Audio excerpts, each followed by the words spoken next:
Hello, guys. We're going to discuss the Dragon Ball Z portion of the series, as we'll mainly be referring to the manga here. So, with me are my co-hosts. Introduce yourselves. Fat Platypus or Jeff. Great General, or General for short. Okay. Gur or Cody, whatever you want to call me. Prince, aka Big Black. Get out of here. Yeah, this is a follow-up from the Dragon Ball discussion in like the first episode. So we're now discussing the DBZ arcs. Yeah, I'm sorry it took so long. But we wanted to take a break from Dragon Ball for a while. Yeah. Anyway, let's start with the first arc of Z, which is the Saiyan saga or arc, wherever you like to go with. Saiyan saga, Vegeta saga, wherever you want to call it. Yeah. Great. Yeah, it's always kind of definitely weird how greatness. it's either like it's greatness. It's either considered like saga or arc. It's more like a saga, I don't know if that's but it depends like an on American whatever. or Japanese thing. I think it's greatness. It's greatness. Like, it's 100% greatness. It's greatness. It's like the Piccolo, not Piccolo. The 23rd tournament's greatness. This continues that greatness. Yeah. Oh yeah. So let's go back from like how it starts, man. So I'll start off. So we go back five. We go through 5 years. It's after the defeat of Piccolo, stuff like that. Gohan's got Goku has a son, which is named Gohan. Of course y'all don't know. If y'all don't know who Gohan is, look it up. You're watching the wrong podcast. Yeah. Look it up. I'm just saying.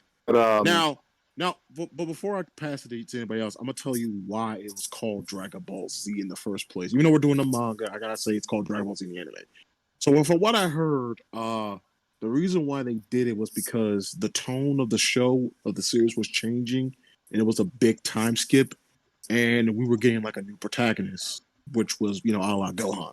So that was but I mean, that was the gist. Really. Yeah, that was the gist that I've heard. Why? Oh, I mean, you could argue that Gohan is the deuteragonist. Well, we were getting a new like secondary character. I thought I was more in like 2 arcs though near the end though.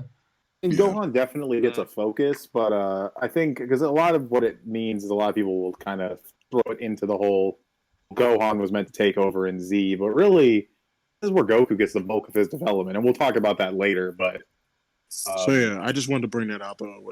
And actually, it was going to be called Dragon Ball 2. Yeah. So I'm pretty sure in the manga it starts off with Goku going straight to Roshi's place. Well, actually, with Gohan. Definitely. Because isn't the stuff in the I know in the anime. Right. Yeah, I remember. Yeah, I remember in the anime there was the filler where Gohan is like the Kai version falling did it into better. the waterfall and stuff, and then Goku tries to rescue him. Yeah, the Kai version did it better. I mean, the anime it does pretty much everything better. Yeah, I hated how it was in Z. That episode dragged, dude. It dragged.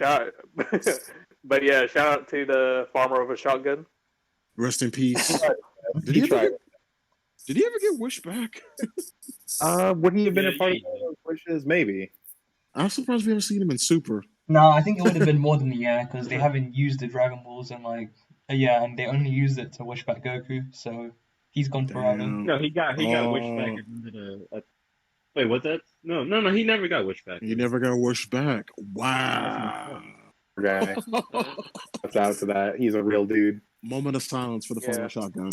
So Raditz, I'm just gonna jump ahead a little bit because obviously Goku, he reunites with Bulma. They freak out that he has a kid. The real meat is when Raditz shows up and he just drops bomb after bomb after bomb on Goku and the audience. Right. I don't think the series gets enough credit for that because Dragon Ball is so synonymous with alien martial arts, but back then it was crazy. Hearing that Goku, the main character this whole time, was an alien, he was supposed to destroy the planet, he has a brother, really good twists that serve the story and the characters I feel really like well. 2 out of 3 of those were great twists. Like the one was pretty predictable. No, Which one? The alien. Predictable. No, not really. Because you gotta remember, there were a lot of animal people in Dragon Ball early on anyway. So everybody thought Goku was just a humanoid. He was just a humanoid, like a kid with an Earthling, basically. Yeah, an Earthling. The only thing that kind of sucks about the Raditz twist being the only twist I think is kind of relevant is him being his brother, because that really doesn't go anywhere. He survives only 3 chapters. I did the count. You think the main character's brother would be a more important character to the story, but not a big deal. Really isn't. I do think also, that's kind of like I think that's the point. Like Toriyama, like in a way, sort of going against the grain, because normally in other series, like if you're the brother or sister of like the main character, then that person's going to play somewhat of a significant role. A la Itachi from Naruto. Yeah, but with Raditz, he was just like from One Piece. Yeah, for sure. But yeah, and then after that, I mean, one thing I was going to mention too is that Dragon Ball kind of does Infinity War and Endgame before Marvel did. The Saiyan saga going into Namek, or like the first half would be the Infinity War. That's the big battle where a bunch of characters die. Then Namek is like Endgame, where they have to like try to resurrect everybody. And I actually think this is better. Yeah, a lot better. and I like the MCU. Don't get me wrong; those are good fucking movies. But I never thought of it that way. I mean, I've kind of thought about it that way, but I never thought of it that way. Yeah, I've kind of thought about it that way, but like it's different, like in a lot of ways. Yeah, it's not exactly the same, but it's a similar idea. Yeah. Now I got a question for all y'all. Well, 2 questions. Number 1, what are your thoughts on Gohan first meeting him? Oh, he's a great character. I love him. I like that. He isn't just like very immediately. You get the impression that he's not anything like his dad. Like I know, like there is some Chi-Chi influence there, obviously, but he just naturally is not a copy of his dad, and I think that's kind of. Maybe it's not fair to say because I haven't seen Boruto, but a lot of their kids look like copies of the parents. Well, Boruto's a copy of, well, not a copy of, but like he has more in common with Sasuke than with Naruto. He's more in common. But it's still like he's not like his father. Look at Shikamaru's kid. No. To be fair, I would say Boruto he has a lot in common with Sasuke, Naruto, and Hinata as well. Yeah, but it's still like a lot of similarities. Well, actually, basically. Boruto's more like Minato. Low key, he's more like Minato. No. Like in terms of his general personality, like at least based on what I know, like he's more or less like Naruto. Obviously, he has his differences because even like when Sasuke first met him, he was like, "Oh yeah, you're definitely like your father back in the day." I mean, the reason why I brought it up, we're going off on a tangent. The reason why I brought it up though is it reminds me of like JoJo's Bizarre Adventure, where every new character is a descendant, but they're different. You don't just get the same main character with a new name, a new paint job, and character pretty much. Yeah, he's a very different character from his dad. And I think for a lot of fans, they don't realize that when it's so obvious, right? From, they want him to be so much like his father, and they want to be so much like a Goku Jr. Which we'll shout out. I think we'll touch more upon that later. Yeah. Shout out the 4 kids joke though of Gohan having a Dragon Ball on his hat being extremely dangerous because people will go after him. That's a nitpick, but I mean, when your dad is Goku, like who the fuck is gonna he'll just body them if they attack him. Bro, if you're like you said, if your dad's Goku, you're good. You're good. All right. So what's your second question? My second question is, how did you feel when Raditz just knees fucking Goku in the damn stomach? He just blitzes his ass. I mean, it's not that big of a deal. It's not surprising because I mean, at high, it is actually kind of funny. Like I would say this is kind of funny in hindsight, where like nowadays people just consider Raditz to be like very much slaughter character, but like when he gets introduced in the series, like he bodies both Goku and Piccolo. He's a devastating threat, and it's great tension building because he can body the strongest dude we've ever seen in the series. He can body the second strongest dude we've ever seen in the series, Piccolo. Right. Then he says that 2 of his friends make him look weak, and they'll be there in a year. Like it's just great tension building. So let's talk about that. But yeah, I'll say. Yeah, I was gonna get to that. Oh, okay, The team up between Goku and Piccolo was really damn good. Yes, because I don't think like even like when it comes to shonen, like I think prior to that we don't really get a lot of like main character / hero teaming up with their arch nemesis. If you consider Piccolo his arch nemesis back then. To go on a small brief tangent, people complain about Super having team fights, and it's like Dragon Ball did it too. Of course. And I love that there's a lot of, and this is like one of the minor issues with Z that kind of is just the fact that power and speed and all of that kind of. Like, I like that even though they are weaker than Raditz, they use strategy to beat him, and that kind of gets phased out until Super comes around. Yeah, there's still strategy. Don't get me wrong, there is strategy in the fights, but it's usually if the characters are relatively equal. If you're weaker than your opponent, you're usually getting one shot. I used to hate this fight when I was a kid.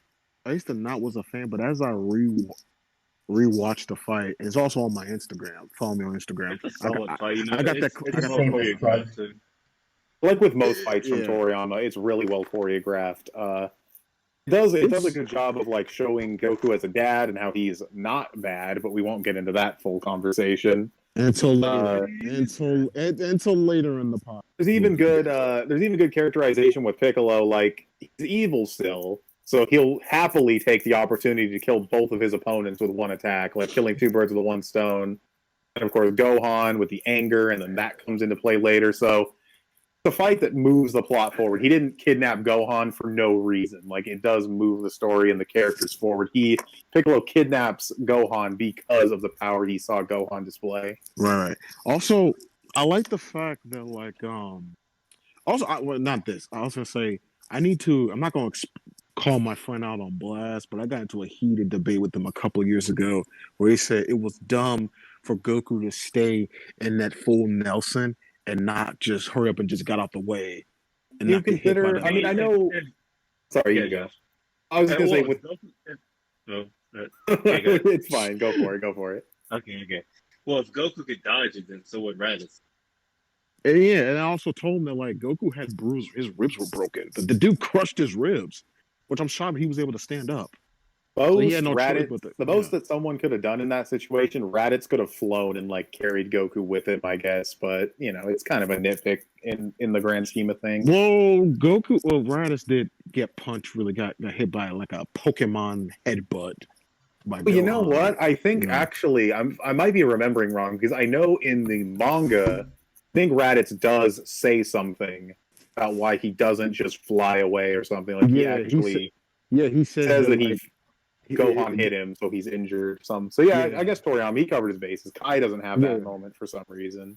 Or the original Z didn't have that. Weird. I feel like Z would have had it, and then Kai would have cut it for time, but it's not there at all. Also, but of course, like after they were able to defeat Raditz, then we cut to Goku running along Snake Way, and you get. That's what's so good is like when you remember this arc, you think about power scaling and the fights and the Kaioken, but there's actually great world building. King Kai's planet and Snake Way and the other world. Right. The main character dies, which I know there's a way to bring him back to life, but that's still pretty unheard of. That was big back then. Back then, I heard in Japan it was big. When that chapter came out, that was also Goku's first death too. Yeah, and when that chapter came out, I heard a lot of Japanese kids were like losing their shit when they found out Son Goku died. Yeah, it's pretty crazy. You get the great world building, the training, and then you got bonding. Because we're spending a little bit too much time on the Saiyan saga. I think we have a lot more to cover. Oh yeah, definitely. All right, so let's talk about Piccolo training Gohan. I definitely like this because it was the start of his redemption arc. I love this too, and it's. I like the fact that he's questioning. He's like, "What am I doing? I'm training the son of my enemy."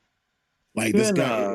I think there's also like and this is really quite subtle, but there's a sort of like line where he says to Gohan, and I'm paraphrasing this, but he was essentially saying like, "Curse your fate as do I." So maybe you could like just look at it as a throwaway line, but you could also like interpret that as like I don't know, maybe like how his father was evil, and he tried to continue on that legacy, so to speak, or maybe it's referring to like them fighting like these two other Saiyans are much more powerful than Raditz.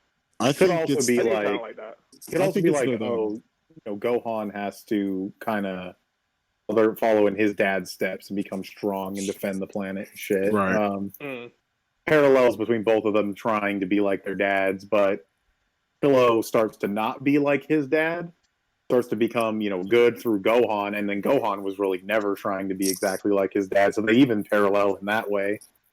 Shout out to I still think like throughout this arc that Piccolo still kind of remains evil, but they obviously have a mutual objective. More chill though, like he's more chill grumpy. about. He's more grumpy. He's more grumpy and stuff like that. Yeah, Gohan did say that anyway. So yeah. Also, I like the fact. Shout out to Kami because he even sensed that like, Piccolo is changing.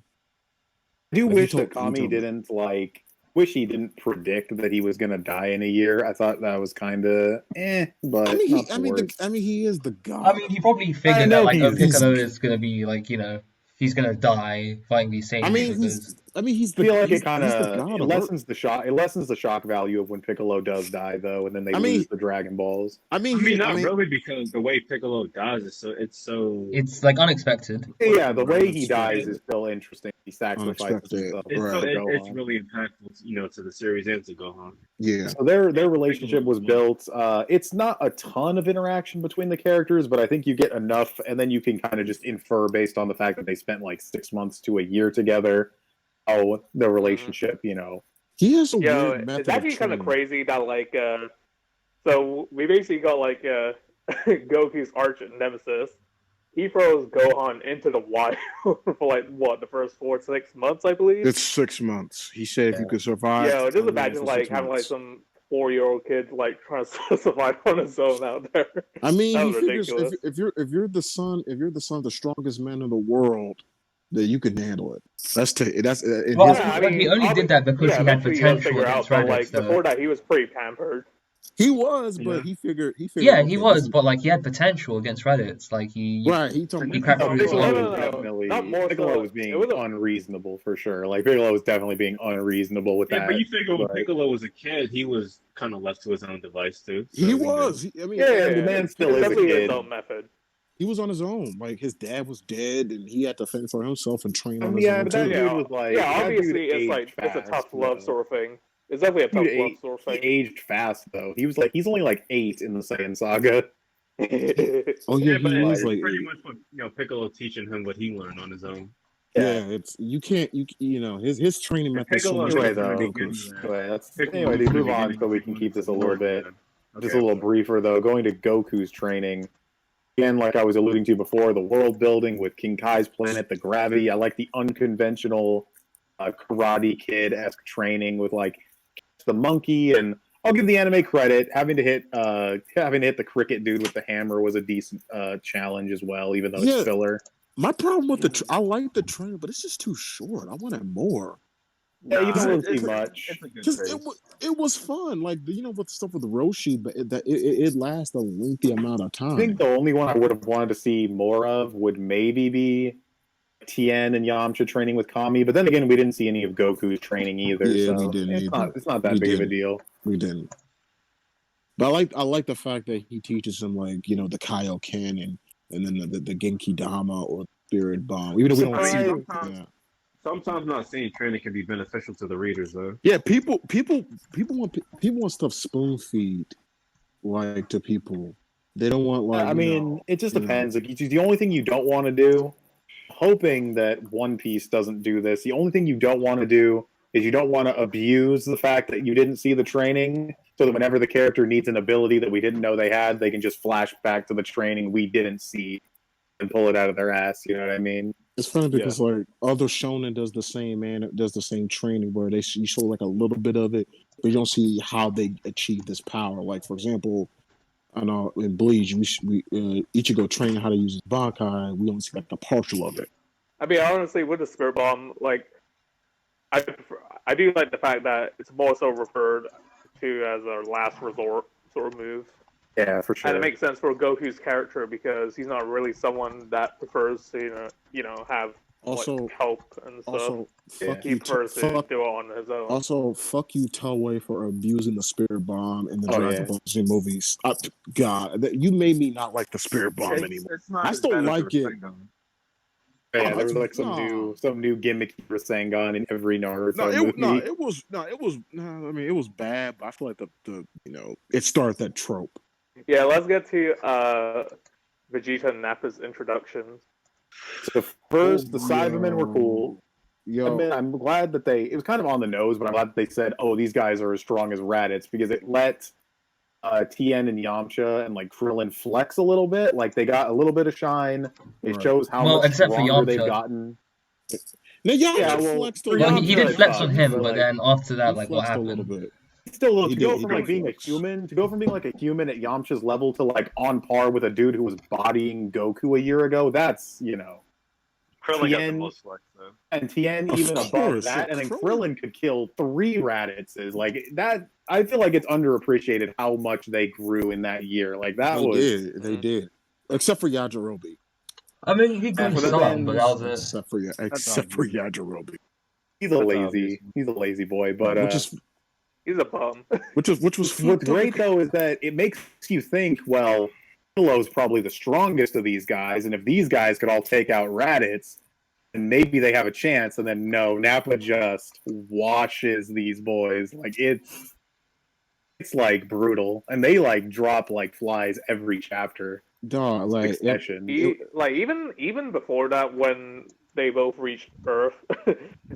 Like, remember that moment where Nappa raises his 2 fingers and then you just get like... Why don't we give the locals? It also showed how much calmer like Vegeta was compared to Nappa. Escalation of power. Yeah, and it showed how much calmer Vegeta was in comparison to like Nappa, because he's like, oh, you could have destroyed it. Where Toriyama was like subverting, where it was like, oh, the little dude with the big spiky hair is actually the stronger of the 2. It's funny how he takes his fingers and lifts them up and destroys like half of that city. It's something that Piccolo only do with like his full power and like an 8-minute fucking power up in the old anime when he blew up the city. One thing I want to mention though is that people underrate Krillin with his art because, of course, he's portrayed as being weak or a coward. He stood his ground. Piccolo and Krillin and Gohan are the MVPs of this art. The whole time. The whole time you're thinking, okay, well, maybe Chaozu's gone forever, but they can bring back Tien, they can bring back Yamcha, they got Piccolo, and even though Kami had that prophecy, then Goku's on his way too. Like he's on his way, he gets his cloud. You're thinking they're in the clear, and then what happens, and they lose the Dragon Balls, and that just completely flips. Because again, you have to look at it from the perspective of out hindsight, like what was it like reading this originally, and the tension was so high and so well done. Yeah, right. Also, the fact that like he tries to grab his tail, they try to do the same thing they did against Raditz, and like psych, it didn't work. They don't have that weakness. And you're just like, oh, that was a good twist. Yeah, I was saying that was a good twist with the tails. Another trope that Dragon Ball kind of started is team fighting, which happens a lot of manga now. This was there were some action kind of series before Dragon Ball for sure, but around this time, Dragon Ball obviously had a big influence on. Especially, I like Gohan's characterization throughout the whole fight. Like, first he's too scared to do anything. He finds the confidence, but he's still kind of getting bodied. He the anger power up, and I like that. Thinking, oh, Gohan got mad. Piccolo just died. It was a really sad scene. He's gonna do some shit, and then no, Nappa still just swats that shit away, which is just like it's crazy. Also, we got the introduction of the Kienzan, or the such an underrated. It's an underrated move because no one appreciates how devastating it is. And I know it's because Krillin never hits anybody with it, which is unfortunate. But that is a cool move. And then he's but I feel like sometimes he just doesn't choose to though. Or just like there are times where it just feels like this would be a good time to use it, because it could cut anything. Like and Napple's like an angle, and Vegeta's like, dude, duck, and when he ducks, that could have killed him. Again, there's a lot of good moments where you just get the sense that Vegeta is the smarter one, the stronger one. It makes it feel hopeless for the characters because yeah, Goku's coming, but how much stronger could he possibly be? These guys are wiping the floor with him. So, yeah, and then it's so satisfying. We can just get to when Goku does show up. Powers up just enough. Like, he stops powering up. He doesn't reach his full power. He just bops Nappa after he killed all the main characters. It's super satisfying. Wait, before we get to that, when he saves him from the Nimbus, he's like, Gohan's like, wait a minute, Nimbus? Oh, yeah. And then Vegeta looks up, and you see Goku, he's like, oh. And he just comes down like, oh. That's what I love too, and this is something Goku does another time with Namek. It's almost a little too derivative, but I love that Goku goes to his friends first instead of fighting, like his son. Oh yeah, he just totally ignores his advice. It's just nice little, like, Toriyama didn't put that there for no reason. It's a nice little bit of, like, enriching the characters and their personalities and shit. Goku's not a bad father, folks.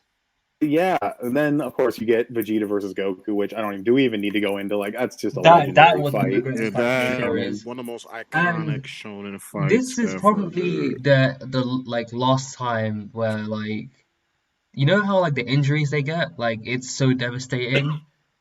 But like later on, it's like it's kind of like, well, not downplayed, but it's like it's tame in comparison. Yeah, you got blood coming down their arms and their mouth, and like. Again, I don't need like gore or anything like that, but it really shows just how much shit these characters went through in the Saiyan saga, and that does kind of go away, which is a shame. Wait, we forgot the fact that how Vegeta just brutally killed. We just gotta talk about Vegeta. We need to talk about Vegeta for a minute in his introduction. Vegeta's a prick. Oh, well, yeah, no shit, that's an understatement. Like I mean, Saiyans are most Saiyans are like that in general. Yeah. Well, Nappa was like, "Yo, we're bringing Raditz back," and Vegeta's looking like, "Yeah, that's true." Like most Saiyans are pricks, but at least Nappa had like some. At least he cared about Raditz somewhat. He cared about Raditz to some degree. He cared about Vegeta. He didn't think Vegeta was gonna do. Yeah, like the first thing he says on like on his introduction is, "Oh, should we use it to bring Raditz back to life?" And then, as far as Vegeta goes as a villain too, he's somewhat one-dimensional for sure. He plays that villain role really well. He does. He plays but I also like that. I like that you don't see the full redemption coming because he is so evil.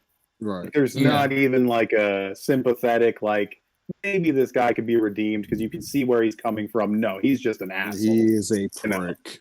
I think that's one of the hardest characters to redeem. You can redeem a villain who has justified motivation or some sad backstory, but Vegeta, like, I definitely give Toriyama credit for being able to convincingly redeem that character. That's getting ahead of stuff, but but the fight.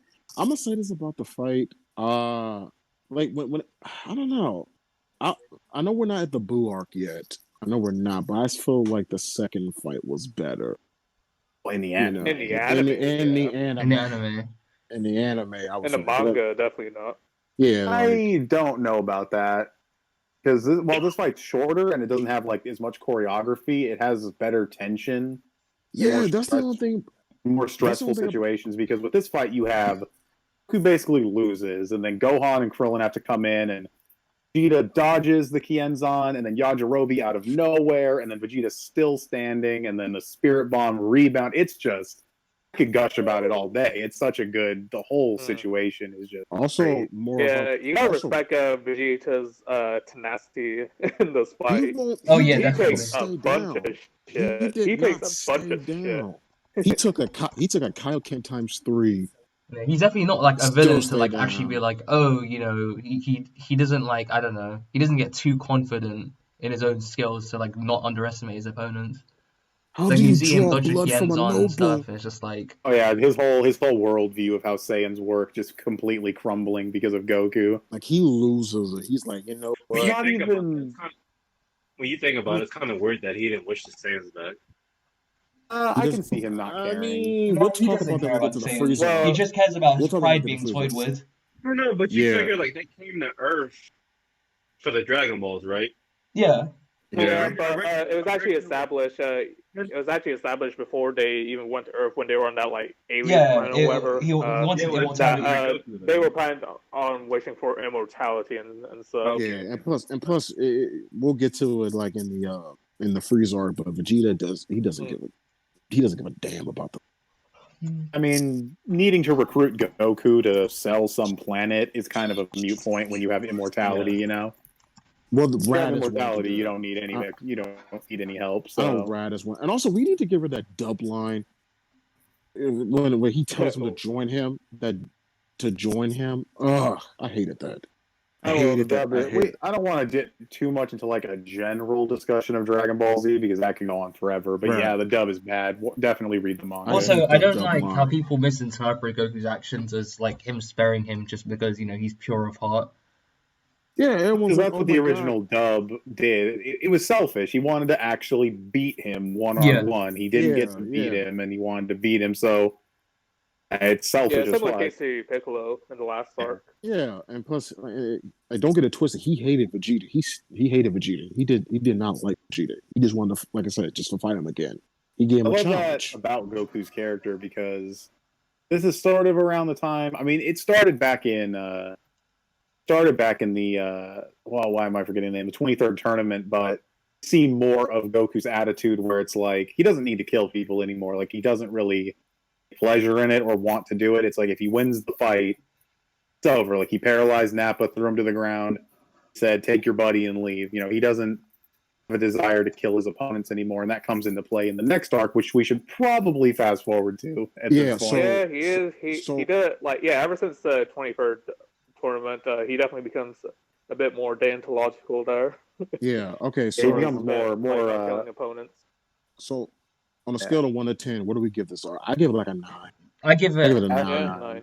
I give it a 9. Probably a 10 actually.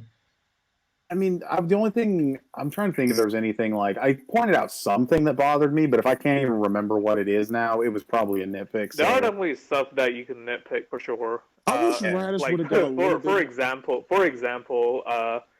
when the carpet, is it the carpet? Oh yeah, the carpet. No, that was the Saiyan. Also the Saiyan saga though. Yeah, but we're gonna retroactively though. If it existed, then. Well, should have offered. No, but I'm saying in the confines of the arc, I'm saying that like it wasn't a problem in the arc. Yeah, it was a problem from like the next arc, had. Oh yeah, just let you know, Dragon Ball has some plot holes. Also, this is actually like the most. I think this is the closest we've been at to like two sagas interconnecting. Like, it was like one giant interconnected story. Also, yeah, they segue into the next arc really well. Like I said, it very much. I mean, this did it first, but it very much reminds me how you go right from Infinity War into Endgame with like now we got to bring everybody back. We got to do something to fix what happened in the previous arc. I like how King Kai at the end of the Saiyan arc says like, "Oh yeah, there's still more evil out there. There's still more evil out there." I don't even though he probably wasn't even planned, just like Toriyama's way of like foreshadowing shit without actually foreshadowing it, like foreshadowing Frieza, even though Frieza probably wasn't even an idea yet. I mean, you could even tell like, okay, so they tell planets, but like you can tell that like they're not, Vegeta wants like he's not at the top of his organization. Like where was he gonna go if Planet Vegeta was destroyed, for example? Right. And they mention that shit too. Like they talk about he probably went to some planet that they sell or whatever. Like the characters start to figure shit out as the audience starts to figure shit out. Like that it's Krillin who figures out how they can go to Namek to fix because he listened to something Vegeta said. He thought of the idea. Again, Dragon Ball, another thing we should probably mention, again, not going on a whole Dragon Ball Z in general tangent, but it has a fucking story. It has a fucking plot. Like, there's obviously, But Jeff, Dragon Ball Z is not the only one that gets development. Dragon Ball Z and there's character development. It's all about the fights. Ain't no story. It's just the fights. I mean, it's a fight heavy series in general, but you could argue that the Z portion has more story and plots than Dragon Ball and development. I would say Dragon Ball, the original, the pre-Z era, has a better adventure. Like it has more of an adventure feel. Yeah, I'll say in terms of that, it has better adventure. Whereas, like I would say, Z does have like better world building, stuff like that. I guess that's pretty much that. We're pretty much already segueing into Namek. So, how do you get better than the Saiyan saga, the Namek saga? Oh God, this is like And to be fair, I think it is probably more flawed technically, but for me, its positives outweigh the negatives enough to where this is my favorite arc in the entire series. It's one of my favorites. It's arguable, but I probably like this slightly more. Not like not by like a large amount, but like slightly more. I do too. I do too to a degree. I like the whole sneaking on they doing, like who's getting the Dragon Ball. Vegeta has his covert thing where he's sizing up his opponents, taking them on when they're alone. Then Krillin and Gohan and Bulma sort of have. The only thing I kind of don't like is that Bulma's pretty much useless outside of inventing the radar, which she did in chapter 1. See, that's so dumb that they just leave her behind like that. They could have took her to the Grand Elder. That's not dumb. That's rational. They could have took her to the Grand Elder. She could have chilled there. But like had her do something less combative that she could have done, like repair the ship or I don't know, something. But I'm nitpicking. But yeah, I like stealth mode. The moment where like that whale comes out of the water right when Vegeta was about to catch them, like just pure luck that they survived. Was that filler? No, I don't think that was filler. I think that was manga. I think that was. Yeah, like why else would Vegeta like go away? Yeah. Also, the fact that like when they sensed that Vegeta was coming and Krillin kind of has the regret, like I should have just killed them. I should have just killed them. Like he low-key has that regret. But then of course Frieza is just. I mean, we talked about how Nappa seemed overwhelming and Vegeta seemed overwhelming, and even Raditz was overwhelming when he was introduced. Well, I don't want to say overwhelming for Raditz. He was like somewhat manageable, but Frieza is just. At the time, it's funny to say this now because we have like Battle of Gods and shit, but before that, Frieza was basically a god among these characters. He was the ruler of the universe, basically the strongest thing there was. Bro, when I first was reading this or watching, I'm like, how they gonna beat this dude? And I bring that up. I keep bringing up the advancing power scaling of the series because this is the point I wanted to make: is that Dragon Ball did this kind of power scaling fairly well, and it's not something that a lot of other shonens dabble with. Like Toriko gets close. A lot of shonens don't really go for like the planet busting, ridiculously overpowered characters because it can open up a whole can of worms on. This character should be faster than this character, or they should be able to survive this attack because of X, Y, and Z. But Toriyama just kept things simple, Shout out to Piccolo's special beam cannon reaching the moon. Oh yeah, in a few seconds. Was it a special beam cannon? I think it was just a regular blast. It was a regular blast. It wasn't. A special beam regular cannon. blast. I mean, Roshi you can also open up a reach whole me can with of. that. You can like open up Jackie a Chan. whole That can like of light speed. I mean, but like you have to remember, Roshi did it from the ground. Like Roshi did that pre Z era. He blew up the moon with a Kamehameha. There's definitely power scaling inconsistencies, and like you can get into the whole versus battle meta of the speed of the attacks, but that's a whole different. What happens next? So we talked about Vegeta being covert. I like that he actually gets beat by Zarbon, and I love that. It doesn't really foreshadow. He basically just says, like, yeah, Frieza can transform too. He introduces that concept, which, to be fair, the transformation concept is abused as fuck later on with the villains, but at the time it was really cool and interesting. Also the fact that Dodoria, one of his henchmen, just threw that bombshell and like, oh yeah, Frieza destroyed your planet. Vegeta said he would destroy the Earth with his Gallic gun, but that was like a max power blast. Dodoria made it sound like Frieza did it casually. I wouldn't say it's max power because Vegeta was still fighting on afterwards. He was still fighting on afterwards, but Goku had to like push his Kaioken all the way to ×4 just to overwhelm him. Yeah, because Vegeta was overall stronger than Goku. You think he would have destroyed the Earth with the Gallic gun? I'm of the opinion that he would have taken a chunk out of it, which would have effectively destroyed it. Yeah, like a chunk, but I wouldn't say he would have destroyed it. Nah, I think he definitely would have destroyed it. I mean, again, what I'm saying is totally just theory. We don't see it hit, so there's no way of knowing. But that's just my assumption. He just came to nowhere like, oh yeah, I don't care about what happened to my race or my parents.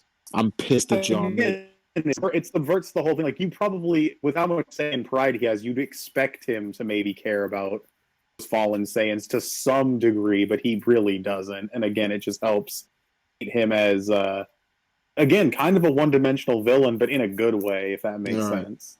Also, it was retcon because he was an elite, but then they retcon so he was a prince. Like Toriyama retcon it.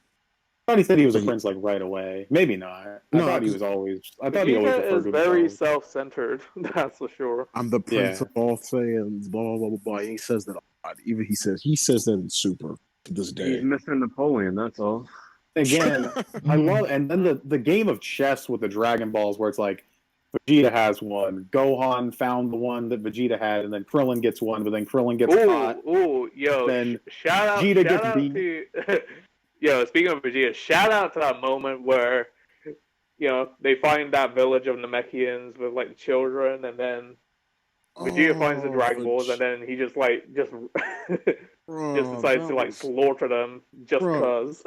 In the anime, they showed it. And what he does, he pulls his finger like a gun, like on some Yusuke Urameshi, just says bang and shoots the old man point blank. Like he was having fun with that shit. But yeah, so he gets beat by Zarbon, and then Zarbon has to go get him, find out where he hid the Dragon Ball. Then he steals all of Frieza's.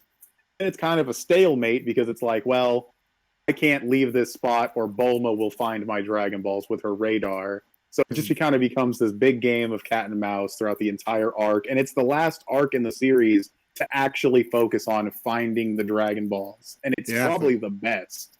Probably the best hunt for the Dragon Balls in the entire series. After that, and also the fact that Frieza's like, okay, fuck it, I gotta call the Ginyu Force. This is too much. And then Zarbon's like, no, we don't need to do that. He's like, yes, that probably goes into my other than Piccolo's power scaling, which we'll get to. The only issue is that the stuff with the Ginyu Force is a bit too derivative of the stuff with Nappa. What you mean? Everyone gets bodied by Raccoon, and then Goku shows up and washes them. Like it's kind of he even catches Burger the same way as he caught Nappa, which you could just say that's what Goku does. But But first of all, we need to talk about Goku for a minute because we've been. That's what's kind of cool about the arc is that he isn't there, so it lets the other characters shine. Which people into, oh my god, Goku always wins. It's like, excuse me, he lost to Vegeta. He had to recover. He had, and also you get to focus on Vegeta almost takes center stage to some degree. He does. We brought this up in the last episode. Well, essentially the first episode where we talk about Dragon Ball. Yeah. But we mentioned that the other characters were technically more useful in the the Z era than they were in the Dragon Ball era. Them being utilization isn't just about being combative. Right, they were a lot more useful. They did. Gohan getting that Dragon Ball, even Krillin getting his, which lured Vegeta to where Krillin was, which gave Gohan more time. Even just little moving of the pieces like that, each character is like playing their role. I think the main reason why people say that they were more utilizing it, they could keep up because they were closer to Goku. In power, but that was true. But like that doesn't mean they were better utilized. The only person who was better utilized was at best Bulma in the original Dragon Ball. Yeah, I'd say that. I can agree with that. At best. As far as the Ginyu but even Force, then, Jiso does some really useful stuff. For sure. As far as the Ginyu Force goes, I like that each one kind of has their own gimmick. One is like fast, and then you got the time freezing ability. Mr. The trade-off is that he's really weak. I do, again, nitpicking, not really a problem. I wish Gohan and Krillin had actually beat Guldo. I like that Vegeta has the 5-for-5 with the Ginyu Force, but it would have been nice if they had, gotten one W outside of those two fodder guys. Can we talk about Goku's training at 100 times Earth gravity? That's dope. Yeah, that's another clever. It's a clever way of, and again, kind of going back to Bleach did this a couple times as well, where it's a clever way of condensing a ton of training to make it believable that the character grew that much in 6 days. Yeah, Goku's like, oh, I got 6 days to get the Namek. Oh, say less. Yeah, that gives me enough time to get stronger. He trained in 10 times gravity, like on King Kai's planet. Then he went up to 20. Then he went to 30. 40. Yeah. And he was also damaging himself and then using sensu beans to recover, which Vegeta says something about how it can't be a self-inflicted wound when they're fighting Frieza, so that might be kind of an inconsistency, but... No, I feel like it's more training gains, to be honest, so I think Zen might benefit from that. Yeah. No, because the narrator in the manga definitely says Goku was doing the Zenkai boosts when he did that. Like the narrator makes that clear. I think so. Oh, yeah. then Also, I mean, but then again, isn't the damage also coming from the gravity as well? Gravity. He's firing beams that kind of like separate from him and then loop around. So, it can go either way. Yeah. Also, a couple things. One, this was the last time Goku uses the Nimbus Cloud.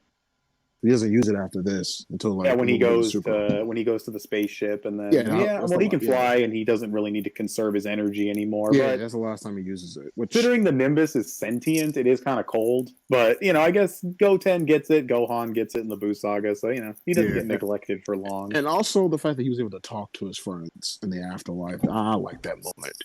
He was able to he got a chance to talk to them. I always kind of liked how the main cast were always like one step behind Goku. They would always do whatever hit. Like they went to Korin after Goku did. They went to Kami after Goku did. They went to King Kai after Goku did. Shows the influence he had on them when it comes to their martial arts and their training and their philosophy and shit. And also the fact that Roshi kind of downplayed and was like, "Yo, hey, listen, I can't train y'all anymore. Y'all got to do what Goku understands. He needs to get stronger. He surpassed my teachings. How come y'all can't do that?" He did that in the original Dragon.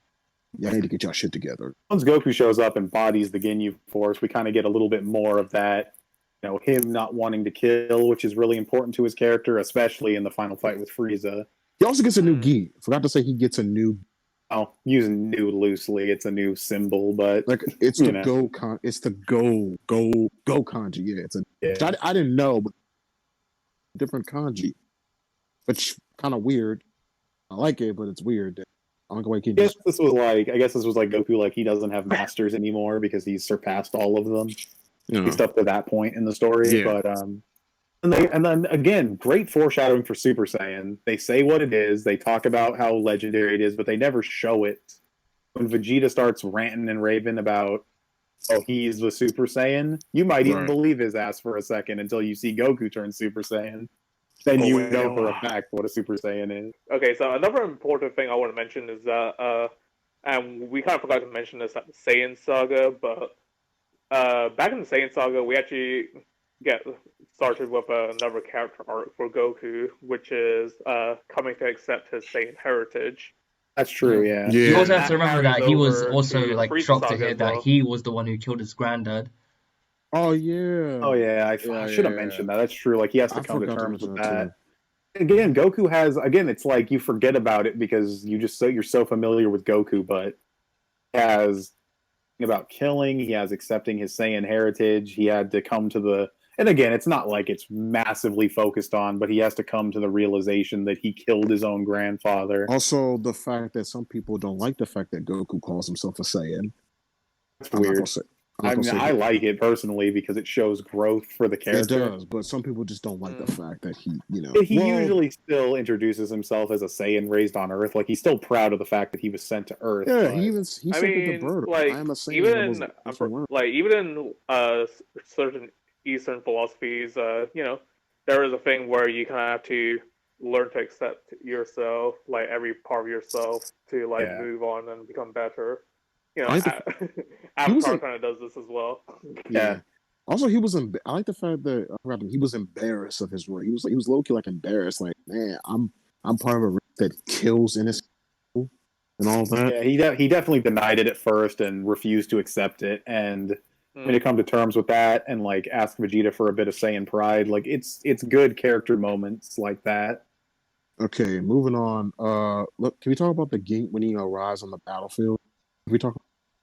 Yeah, I mean, I was mentioning it before, kind of talking about how he goes back into his thing about not killing, but yeah, him bodying the Ginyu Force is one of the best washes I've seen in a shonen. And he's so cocky. He tells Nappa, "Oh, you can't beat me. I could tell already." I'm like, I mean, Raccoon, yeah. Yeah, he goes to Raccoon like, "Dog, you are Goku. I love you, man. You almost cocky."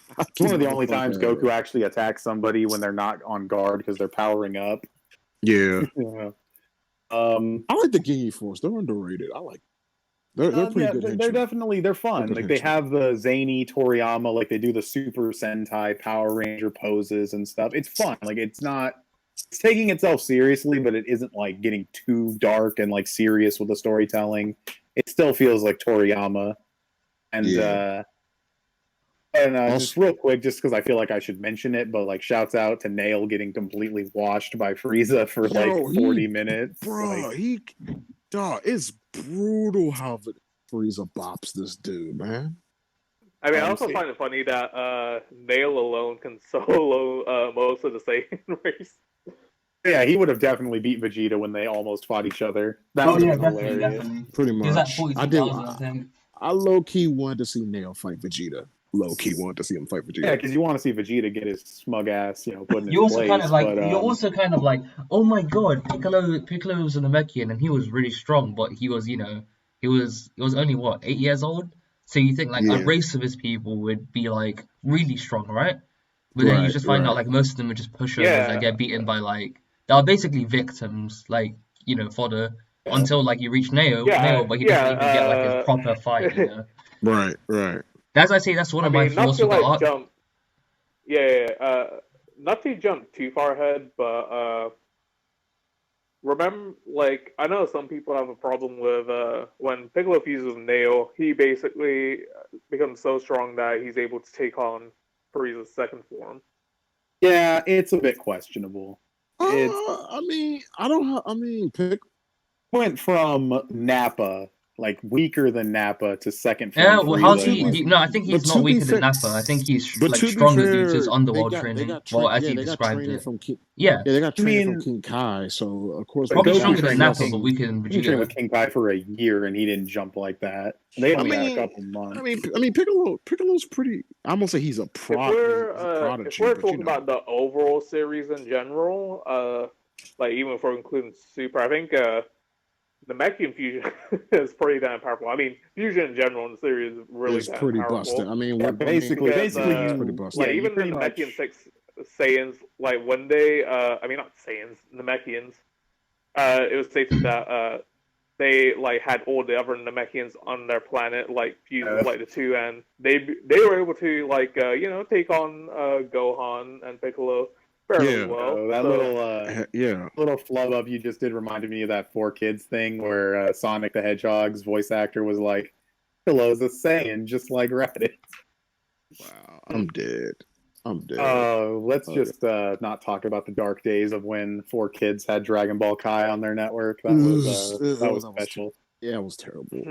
I think we're getting close to an hour, so I should probably mention that we're stopping at the Frieza saga because we can't shut up. Finishing off the final part 3, covering the next stay two. Stay tuned for part 2. We'll definitely do a part 3 and get through Cell. I don't want to rush Cell and Boo into like a final half hour. I mean, this is getting a little long, so the only other thing to talk about is Frieza's fight with everybody. I mean, we already kind of talked about Piccolo being resurrected, and I like how they use the wishes in this arc.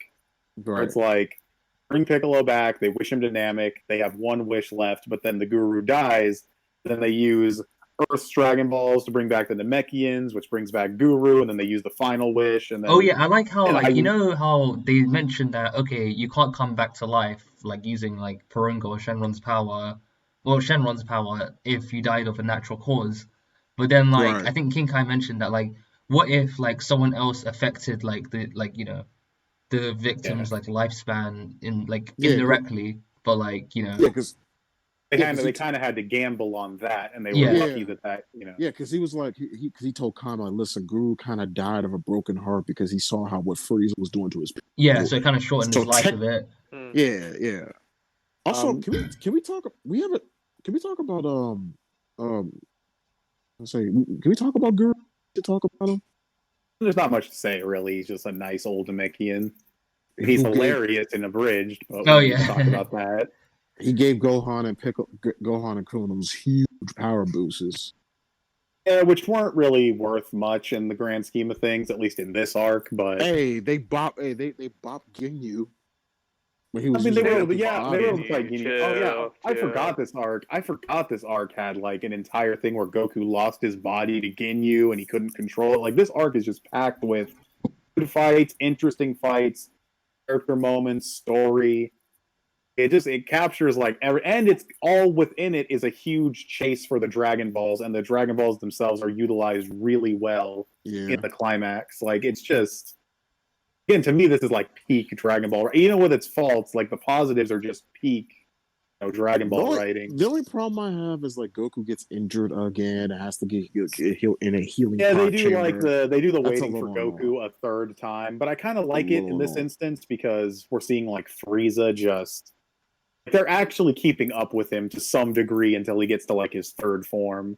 And then Goku's just in the pod, like, "Hey, what's going on?" I'm sensing something. It's a little bit repetitive. I'm glad that trope kind of goes away. Like, it's kind of back in the Android saga, but not really. I think the only main trope that the Android saga kind of carries over is like the multiple transformations of the villain and Vegeta being cocky. Yeah. And get washed. also kind of like saying because funny fact is Vegeta's not only does he have the highest kill count, but in the series technically, but he's also the Prince of L's. He's his own worst enemy for sure. That's true. Especially go on, Frieza, transform. We can take you. Then and then they get washed. And then Krillin, and then again, cool character moments. Gohan getting mad after Krillin gets impaled, and he bodies Frieza for a second, and then Krillin gets revived by Dende, and he cuts off Frieza's tail and distracts him. Like, again, this is Krillin, no-nose midget from Earth, is ballsy enough to try to distract someone as godlike as Frieza to save his friend. Like, I respect that shit. Right. So yeah, the fighting's great. Frieza just wants to troll him, so he goes into his final form. Vegeta gets all big dick, thinks he's a Super Saiyan, gets bopped, cries, and when he gets beaten up by Frieza when he's in his final form. No, I ain't gonna lie. I kind of was like, yeah, you deserve every single beating. Because that's the cool thing about it is that even though Vegeta becomes an ally, he's still not a good guy. So it's two villains fighting each other. He's still a prick, and I didn't feel sorry for him. You deserve. We already talked about most of the plot stuff with King Kai and the wishes and bringing back the Namekians. So I guess the only thing left to talk about is Goku versus Frieza, which I think is the best fight. Dende was a bigger loss than Vegeta. Dende was a bigger loss. But in terms of like usefulness. But I was gonna say that like White Mage. Yeah, I was gonna say that I do like his like basically like his last words basically, like Vegeta's last words. Oh yeah. He basically says to Goku about Frieza did to the Saiyans, and it's not trying to redeem Vegeta like the English dub tried to do, where Frieza forced me to do it. It's still very in character.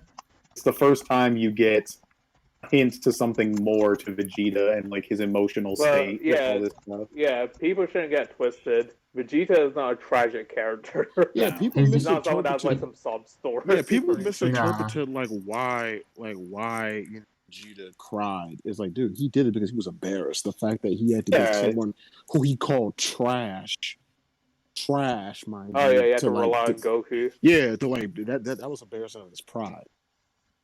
I like that. And Goku understands that as well. Who got a Zen guy from the pod, but his power it's a pretty big boost, but it's cool that Frieza still is bopping him for the most part.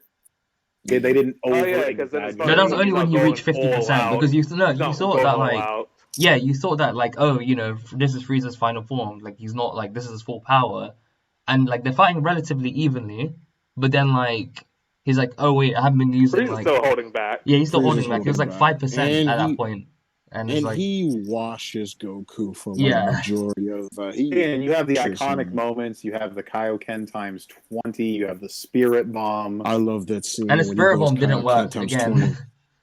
It did some damage for sure, but it's one of those things where, and a lot of other shonen do this, where the main villain just keeps coming back, where they still weren't using their full power, and then you kind of just have to rely on an ass pull victory because the writer puts themselves in a corner. But because Toriyama was smart, he actually foreshadowed Super Saiyan and had it brought up so many times that once Goku does it and his hair turns blonde, it doesn't even feel like an ass pull. Like, you've never seen this before, but you know exactly what just happened. Yeah. Based on the context of the story. And I also like how it's still a competitive fight once I guess he lets him reach 100, but it's still a competitive fight. Yeah. And even if it wasn't, the planet explodes in Goku. 5 minutes. More good. Go ahead. I'm talking a lot anyway. I was gonna say this though. I like the version when he transformed to a Super Saiyan more than the manga. Because in the manga, it's definitely well done. What's his name? Masaki Sato was the one that did that.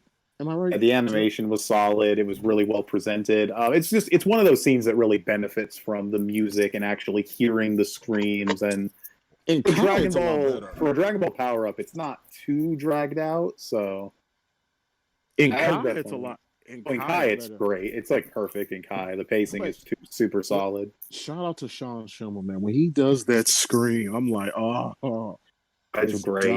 It's done. And then he gets. Well, first of all, what's everyone's thoughts on the Super Saiyan transformation, though? It looks good. It was a good excuse for Toriyama to be lazy with that hair color, though. Oh yeah, Toriyama has said that. I love that. That's hilarious. That is so funny to me. Yeah, didn't he say like he didn't feel like drawing it? He didn't want to ink in the hair, so he made it blonde. But I'm cool with it. It looks cool. It makes Goku look very different than what he looked like before.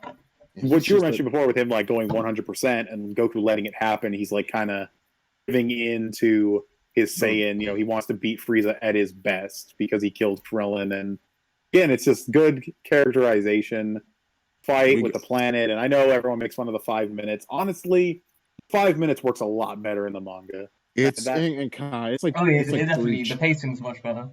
It's like 2 or 3 chapters in the manga, like 3 episodes in Kai. It's not that long.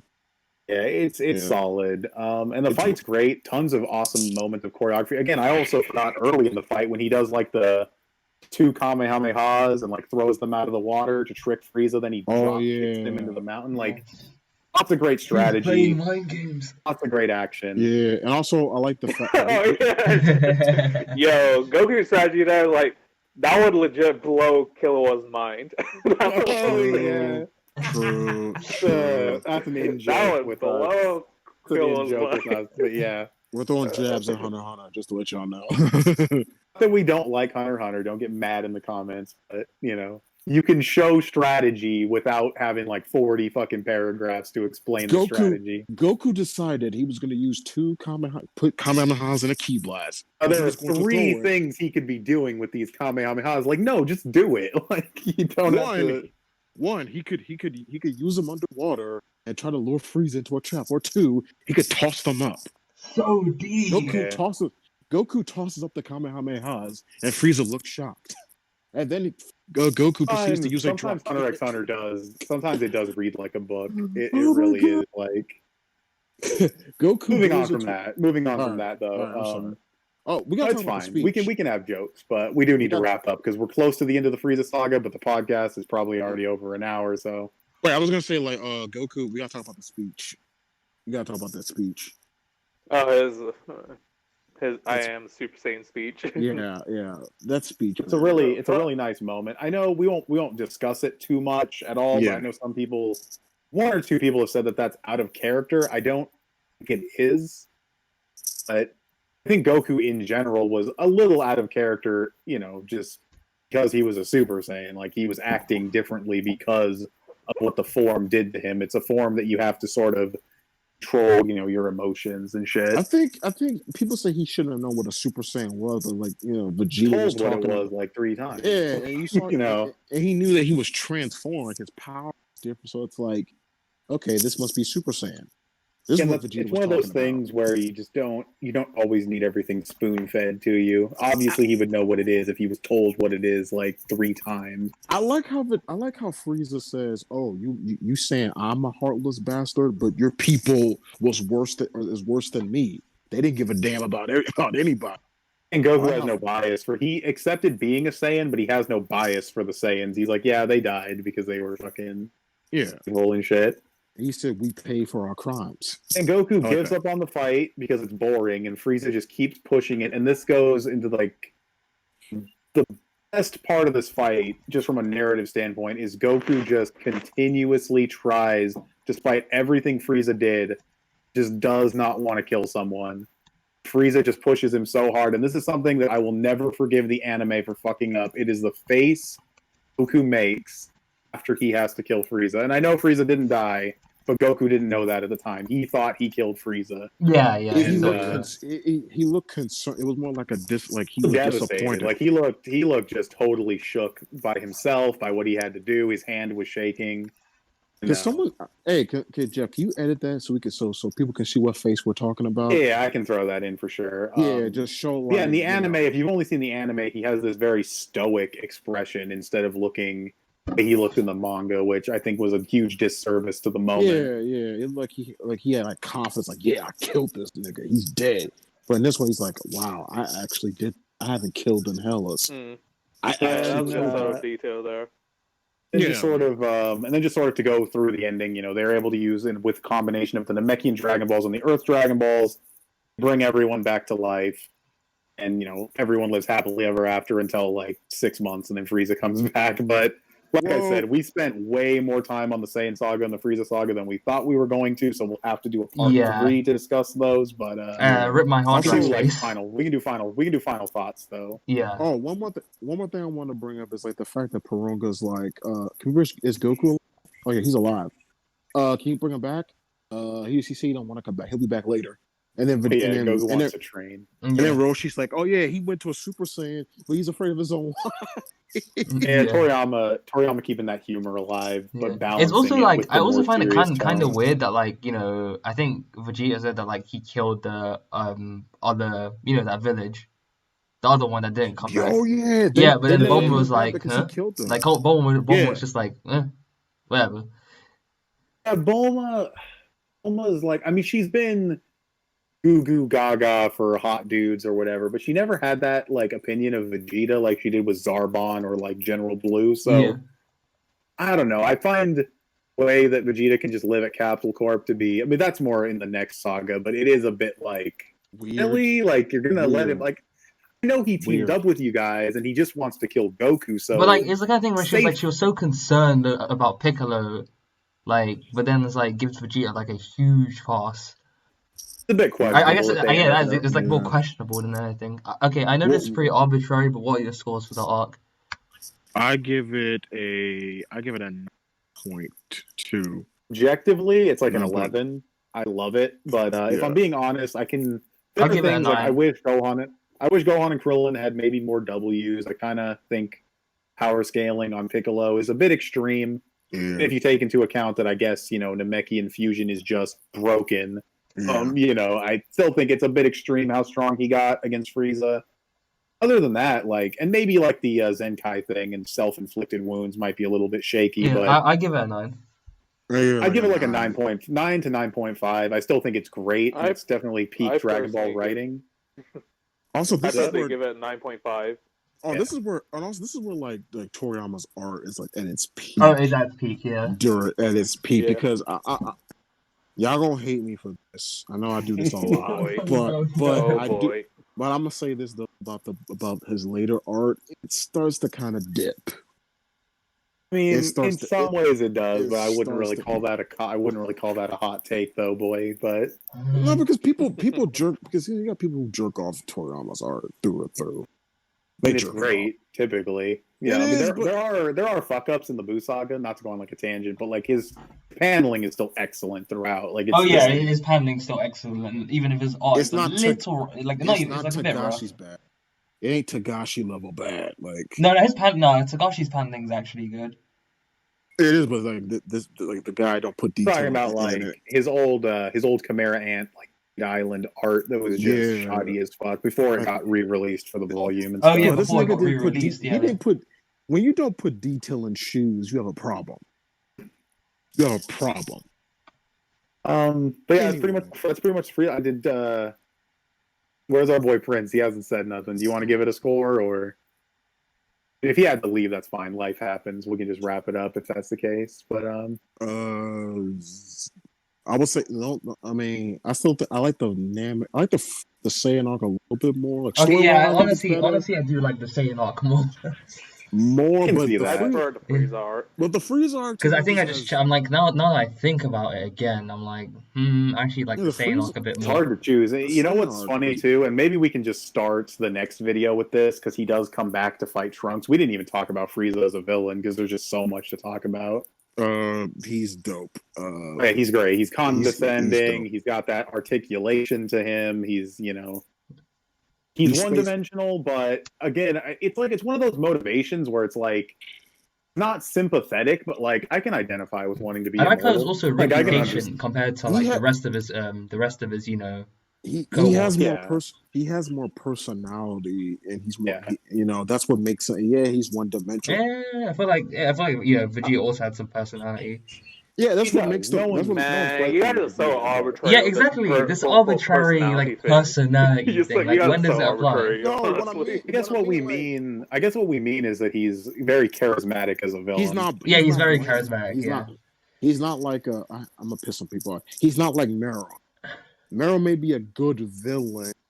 And he's well written. Meron is well written, but he is like really stoic and just kind of like but like that's technically personality. So like, I know but he doesn't have like the same charisma as like Frieza's condescending. One's like an antagonist and one's more of a villain. He's racist to a degree. He's a little racist because he's very racist. What the hell? He's very racist. Oh, but yeah, he's good.